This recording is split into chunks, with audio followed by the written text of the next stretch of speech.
Welcome to our YouTube channel. We are going to start Cloud Native and Kubernetes series. We are going to discuss about new technologies and trends, best practices about Cloud Native and Cloud Native tools and Kubernetes. Today's topic, let us discuss about what is eBPF, why we need to use eBPF. What are the advantages of eBPF? By using the eBPF, what are the advantages we can get? In this series, we'll discuss about how to improve cloud networking capabilities, observability capabilities, security capabilities. Overall, how to improve application delivery, quality, and velocity.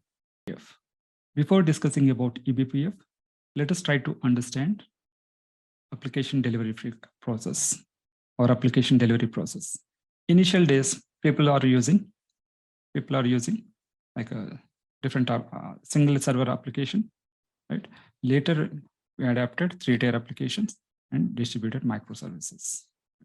So if you observe delivery frequency for this application, if you observe like a before 15 years or 20 years, we are getting like a very low updates, right? So yearly we are getting updates. Later, once we reach to 3-tier applications, so we are getting come down to the delivery frequency, come down to monthly as well. Monthly also we are getting the updates. If you once we move to the microservices, it increased to per day also we are seeing many updates.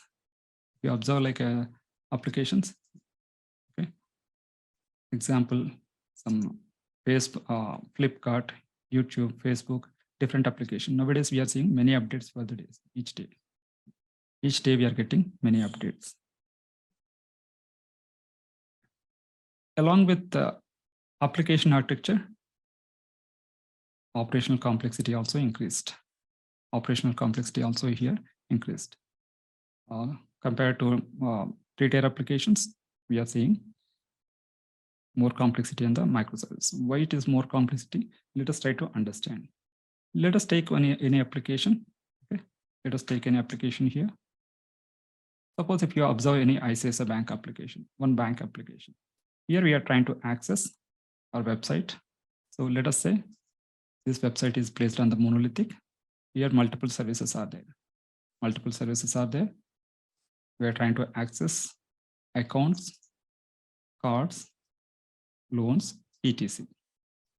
Okay. Accounts, cards, loans, etc. Just imagine we placed all these services into the one system. We are trying to share one database for this. We are trying to share one database for this. Okay. Suppose if you observe microservices,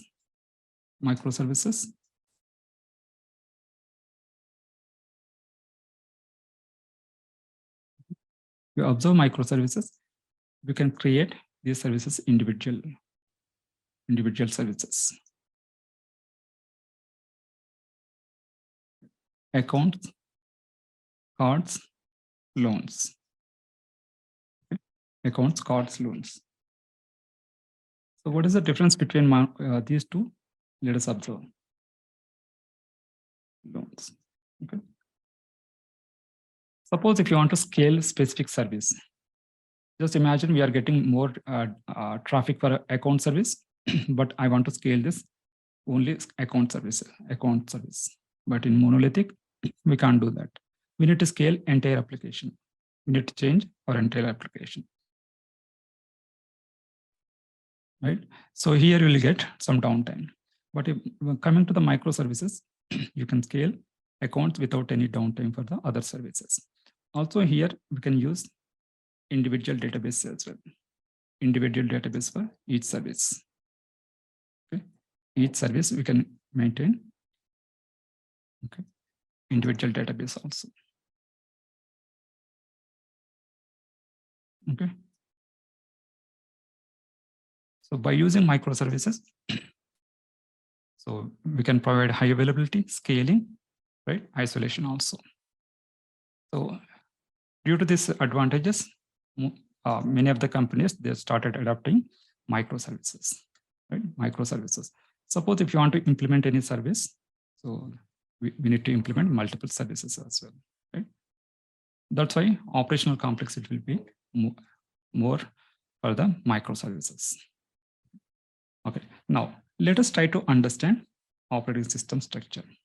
Next point, let us try to understand operating system. Whenever you're trying to access any application, or if you are trying to do something, some task in your laptop or system, right? So just observe the process. As a user, we are trying to access some files or something. When we'll try to send a request to the operating system.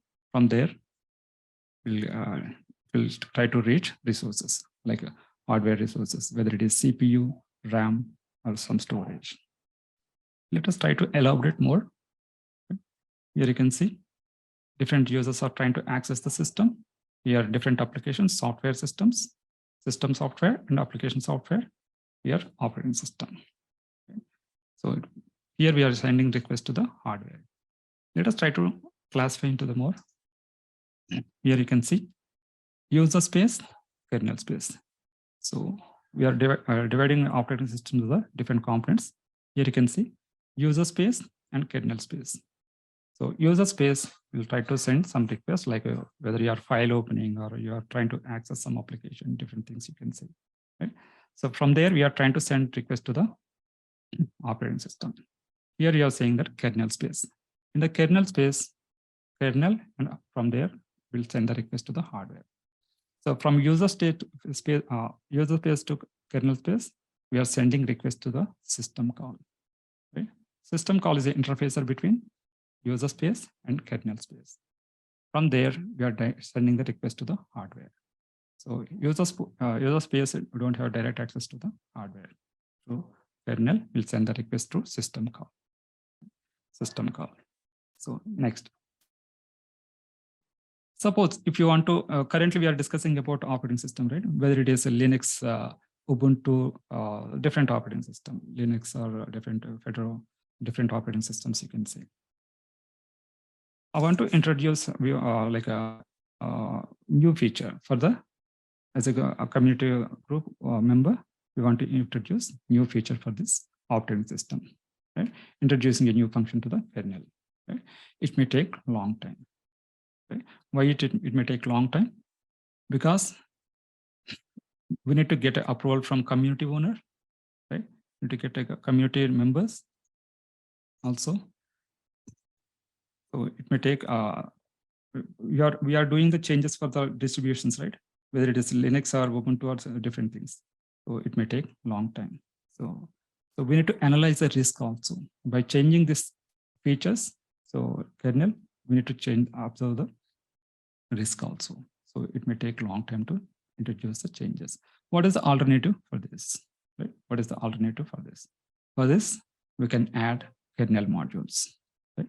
For doing any changes, we can add kernel modules. Right? Kernel modules you can see. Right? So user space, kernel space, and here you can say this is the hardware we are trying to access. So from here, through system calls, we are trying to access kernel. From there, suppose if you want to do any changes by using kernel modules, we can do that. But there is a risk with kernel space also, right? Kernel space, kernel modules, right? Okay. So challenges with kernel modules. Let us try to understand that. Right? Suppose if you are trying to do any introduce any kernel modules, we need to think about security as well, right? It should be 100% secure whenever you are implementing any module, right? So whether it is distributions like Red Hat or Ubuntu, right? Different operating systems you can see. For that, there is a solution called eBPF, BPF.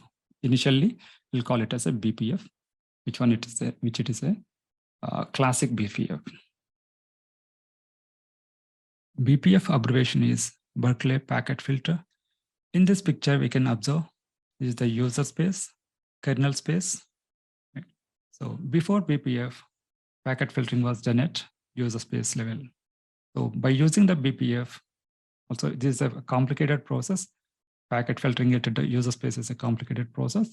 So with using the BPF, we can do packet filtering at a kernel space level, which is also saves a lot of CPU cycles as well. Also, BPF example is TCPDUMP. So by using the TCPDUMP, we can analyze the network traffic as well. So generally, we'll use this TCPDUMP to analyze the network traffic for your system or some connectivity related issues we can troubleshoot. That TCPDUMP. Let us try to understand TCPDUMP, how it works, so that we'll get some idea. So let us try to log into some application server, any server, right? So this is the server we can see, right? So here, let us try to observe the steps in here also. Okay. So let us try to execute these commands. Let us try to execute some commands to observe the packets using TCPDUMP, which is a backend of BPF, which is used by BPF, okay? Berkeley packet filter. Okay. Now let us try to observe which, suppose if you want to find out the right TCPDUMP, whether it is installed or not. So it's already installed. Okay? By default, Linux distributions comes TCPDUMP, right? TCPDUMP. So let us try to observe what are the network cards available with this server. Here we can use sudo TCPDUMP -d so that it will display the available network. So here it is saying 80H0. So you can analyze the traffic network card level also. Same server, let me open one more console. Let me connect. This is the server. I'm trying to connect this server from other console.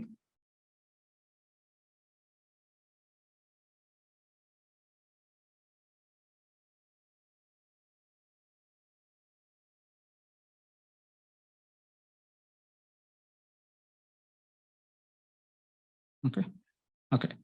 From here, let us try to ping some website, any website. Okay? Ping www.google.com. Some website I'm trying to ping. Okay, I'm trying to ping this website from this server, right? So next, let us try to understand traffic packets, right? So for this, let us use this command. Right? Before that, let us try to find out the server IP address. This is the server IP address, right? Host IP, you can say host IP. So just use this command. Okay, here we can replace our IP address here. Host IP. This is the host IP, right? Host IP.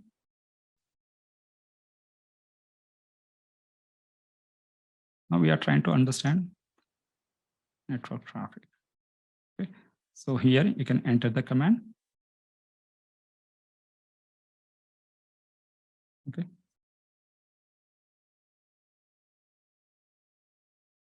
Let's see here. Here it is saying 5 packets captured, 5 packets received, and 0 packets dropped.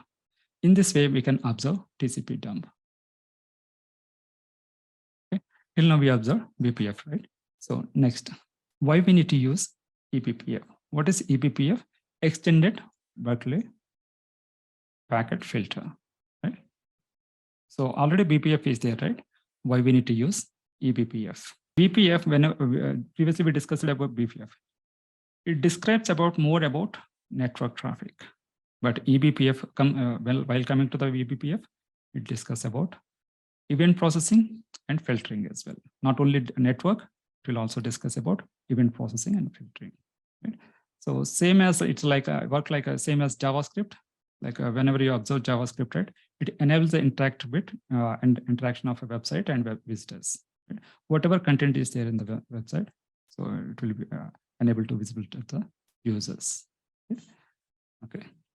And next, so it's also maintains global data stores. So whatever events are there, so it will visualize to the users as well, user space as well. Also, if you want to extend the operating system's features, capabilities, we can do with eBPF, also more secure compared to BPF. So how it is secured, we can observe. So here you can see, so suppose if you want to introduce some customized program, right, we can introduce BPF program. Okay. So why we need to use eBPF? Suppose if you want to introduce new feature, right, it is taking a long time, right? If you are, whenever you are working traditional system.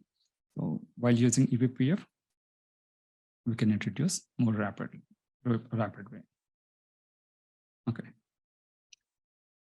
Also, without any reboot, also we can introduce the new features of the kernel as well. So next, so how eBPF work? Right? How does eBPF works? So whenever any request comes to the user space, it will send the request to the kernel space. Here there is a verification process. Here there is a verification process.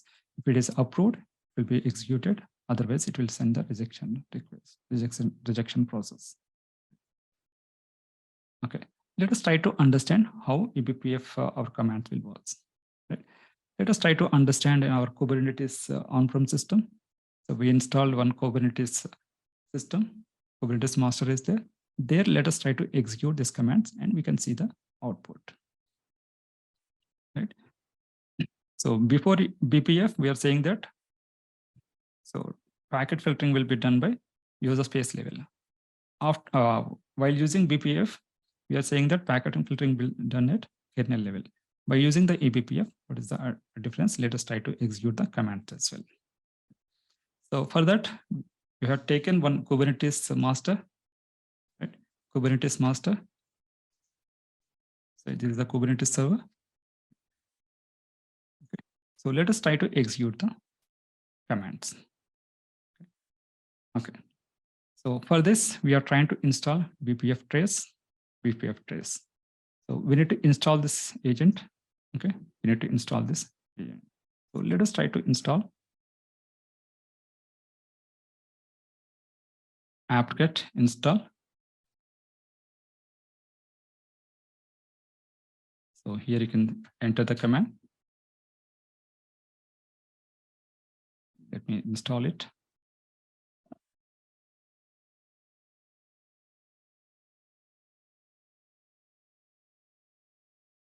Okay.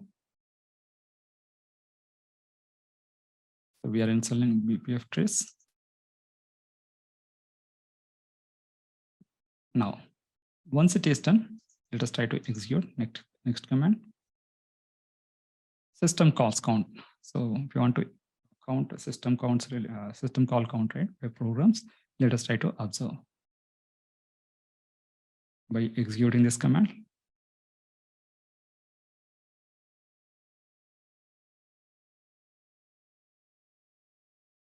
Let us execute this command and observe. Here you can see attaching one probe. Here it is saying one probe, right? So let us see multiple probes as well, where we can see generate multiple events also, capture multiple events also, or packets you can say. Okay. Now just do Control C. So here see, just observe here. This server, we are saying that Kubernetes master server, right? We are saying that this is the Kubernetes master server. Observe. Here we execute the command, right? Just observe here, multiple processes are running here. Multiple processor, kubeproxy, because it is a Kubernetes master, right? kubeproxy and bpftrace and containerd, because here we have taken runtime as a containerd. Okay, containerd runtime. Instead of Docker, we have taken containerd, kube scheduler, kube controller, different processes. Right? Okay, next. Suppose if you want to observe whatever commands you are running in the bash, right? We can observe that. Right? Let us try to access this server from one more window, right? Let me try to access the same server with one more window. Let me try to access with bash.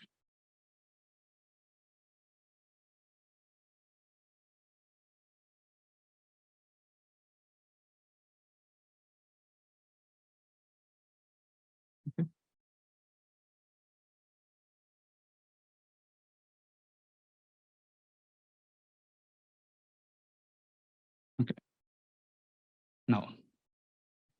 So let us try to access.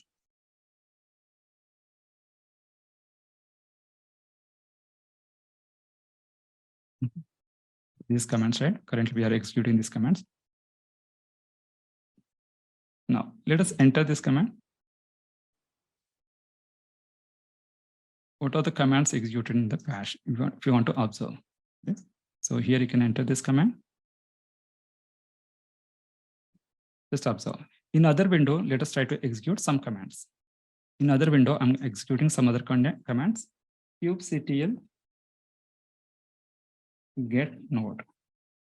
Some command I'm executing it. Other window. kubectl. 1 second.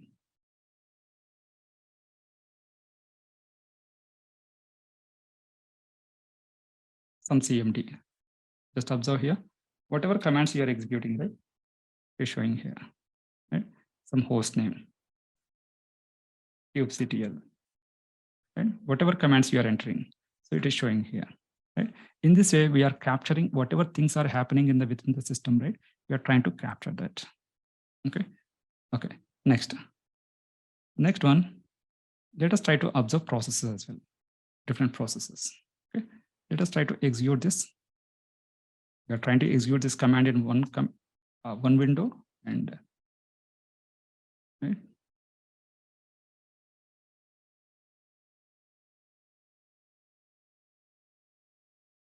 Okay.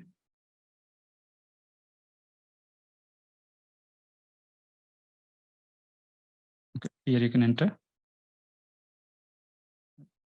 From here also you can observe multiple processes.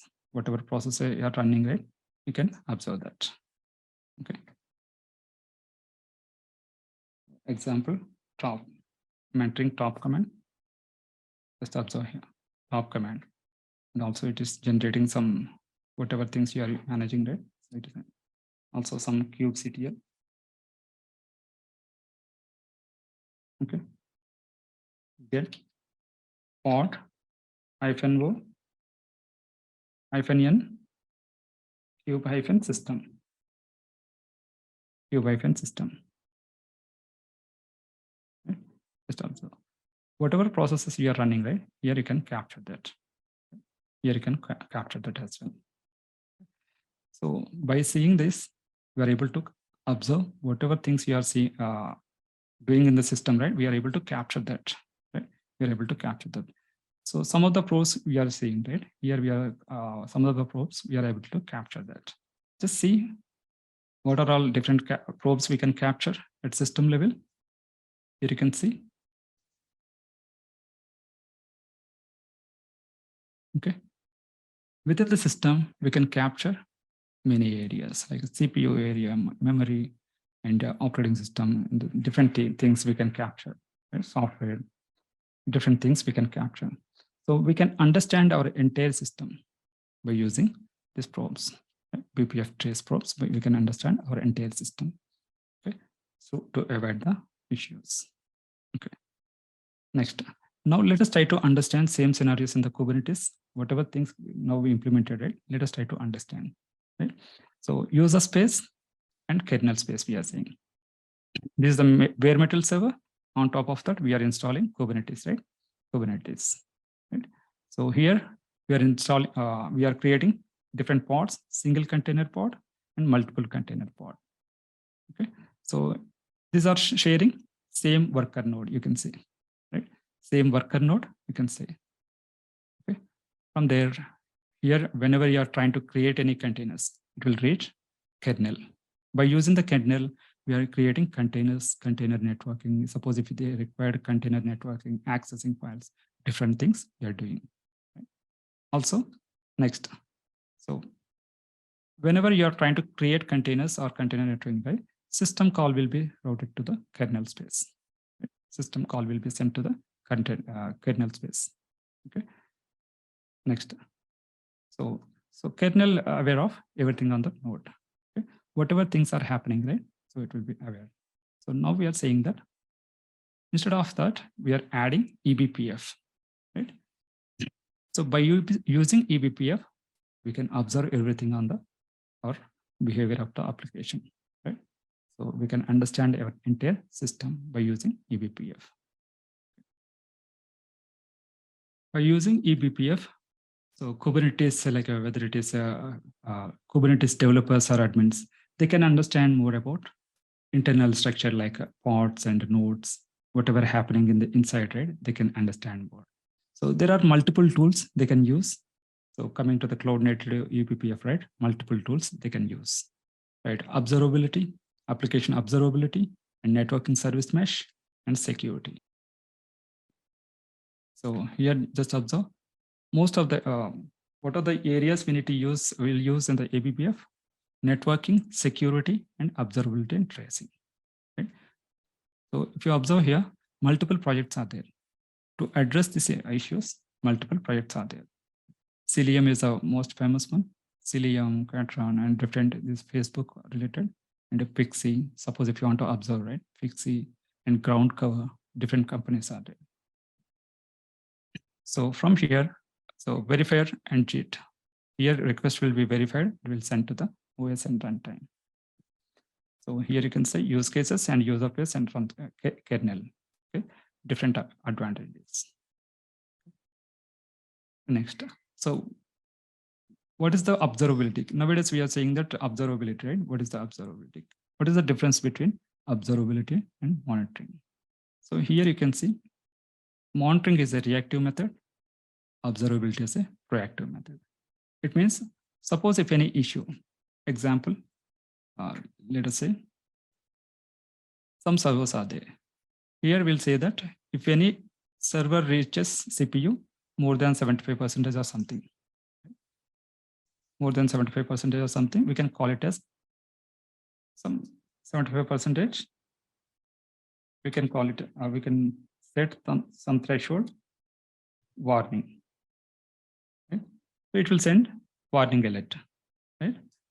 Suppose if it is reaches 90%, 90%, let us say, okay, critical. These type of threshold will set, right? Critical. So we are giving inputs only. We are only saying that the, whenever it reaches 75%, then only we are saying that it's a warning. But it will give you the, if it reaches 75%, then it will give you the, this is the warning issue or something. Example, if it is due to the some other issues, not with memory, not with like a CPU, due to the some other issues, system went down or application went down. At that time, we don't have any clarity. So observability address those issues, proactive method, right? Observability address those issues. So different products are there. Ground cover for observability, ground cover.